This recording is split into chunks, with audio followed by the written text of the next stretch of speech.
Situations have phenomenally worsened just after the Russian invasion of the Ukraine borders. Even now, the war is showing no sign of letting up. But what will all these cost Ukraine and its government? Be it massive infrastructure damage, shutdown of full-swing businesses, tumbled hospitality, or triggering of a humanitarian crisis like never before, Ukraine is already suffering a lot. With these crazy damages, Ukraine needs to soon cast strategies for rebuilding the nation. Without a doubt, the reconstruction cost for Ukraine will be monumental. Hey guys, welcome back to Economy Expert. We're here to shed some light on what Ukraine is withstanding and will the so-called Marshall Plan assist in rebuilding Ukraine. Let's deep dive in to know what exactly is the situation in Ukraine and how the tables can turn around just by a few clever moves. From the ongoing study by the Kiev School of Economics, it was reported that since the Russian tanks have rolled out in Ukraine, the country has already had an economic loss of $600 billion, which may easily balloon up to $1 trillion if the situation of the ongoing war makes any headway. Yes, these insane figures have blown up the minds of Ukraine officials and the entire world as well. This clearly says how devastated the Ukraine economy is as of now, and to a surprise, the World Bank predicts the GDP of Ukraine will hilariously shrink by 45% this year. But which are the areas which have accumulated the economic loss of a whopping $600 billion? From the recent studies and reports, it was found that $100 billion worth of loss stands alone for the civilian infrastructure, from which $60 billion in loss due to damages to residential buildings and roads, and $10 billion accumulates to damage cost to transport infrastructure, which involves railroads, bridges, and whatnot. The major cities of Ukraine like Kharkiv and Mariupol rarely have buildings that could be counted on fingers that are not damaged. The next worst thing which happened in Ukraine due to war is severe damage to their steel mills, industries which were working in full swing. And in addition, two of its major metallurgical enterprises, namely Ilyich Iron and Steel and Azovstal, were also trapped in the grievous damage. With all this mishap with the infrastructure, they have a good chance to modernize Ukraine. The bitter truth of Ukraine is that most of the cities have outdated infrastructure and are highly dependent on power generated through conventional means. So Ukraine has a golden opportunity to refurbish housing and public transport, and most prominently chose the green alternative, which has almost negligible harm to the environment. The greener energy solution with net zero carbon energy suits the best to Ukraine, as Ukraine's energy consumption is at its peak. Another reason why Ukraine should be self-sufficient with energy generation is that pre-war Ukraine was still dependent on Russia for energy, so it's obvious that Ukraine needs to pay massively for the energy imports now if they don't plan something smartly. All these modernization will need huge fundings and resources, which are pretty difficult to arrange at the moment.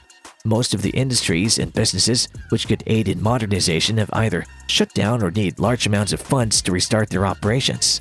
Nevertheless, Ukraine has an option to borrow funds, but the twist here is because of such terrible situations, the borrowing rates in Ukraine have skyrocketed like never before.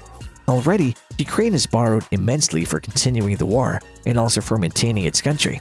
So in such circumstances, the option borrowing of finances will also not be a feasible solution. The next in the lion's share in the loss is of unquantifiable humanitarian crisis. From the reports, it was found that a gigantic 6.4 million Ukrainians have left the country and shifted to the neighboring countries.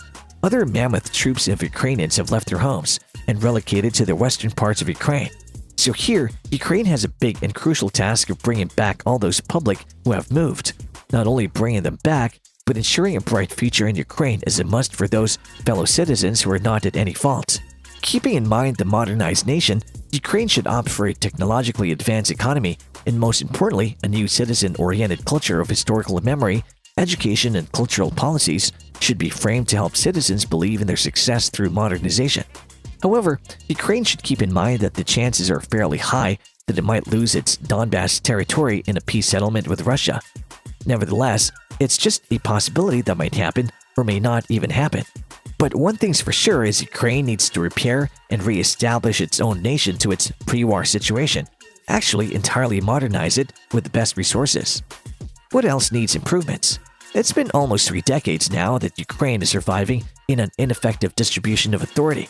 Shockingly, Ukraine is the second most corrupt country in Europe just after Russia. Some experts believe that the first and the most important part of the reconstruction plans and strategies should concentrate on building a stable and appropriate political system That'll create cooperation between government, business, and the citizenry.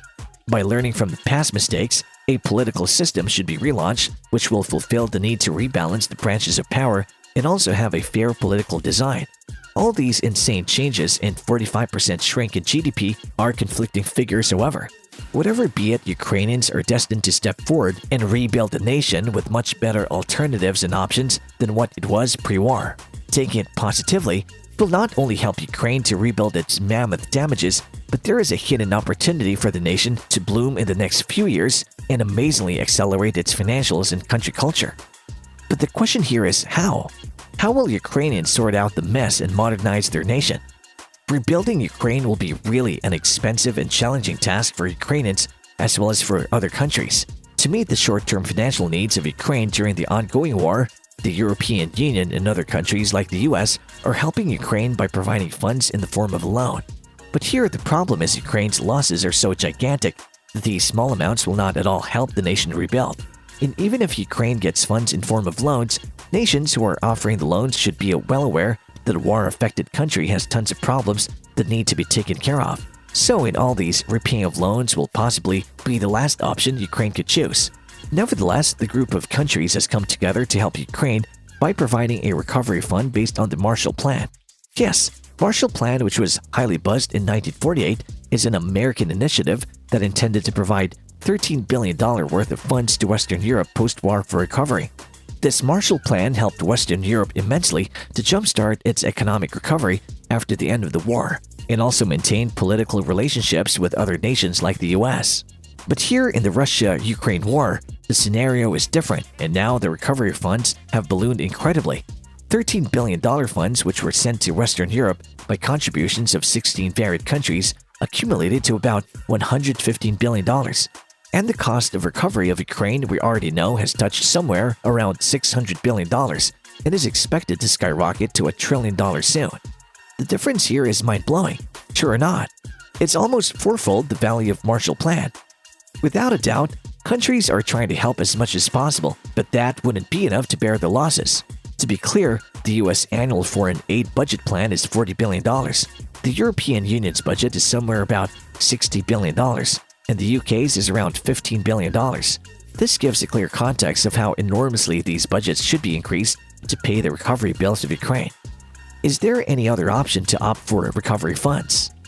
Well, there's an option where the European Union can help Ukraine with its equitable transition funds, or even they can liquidate the $300 billion worth of frozen Russian assets. This idea is as of now approved by the US and Canada. However, there might be other contemporary ideas that can help pay the recovery bills, but it will in turn cost a lot. If the West opts to come together and redirect gigantic funds to a single country, Ukraine, then there will be a long-lasting political relations between Ukraine, the US, the EU, and the UK. History is proof that developed countries do not go for high budget plans for recovery because it could be unsustainable, especially in the long run. But to predict anything is pretty difficult here because public support is at its peak as of now. So developed countries may or may not even opt for the Marshall Plan. But will it be a politically feasible and sustainable option to opt for a Marshall Plan in the long term? Do let us know your views in the comments below. That said about the ongoing affairs in the war between Ukraine and Russia. If you enjoyed watching it, hit the like button and subscribe to our channel for such exciting and up-to-date news. See you in the next video.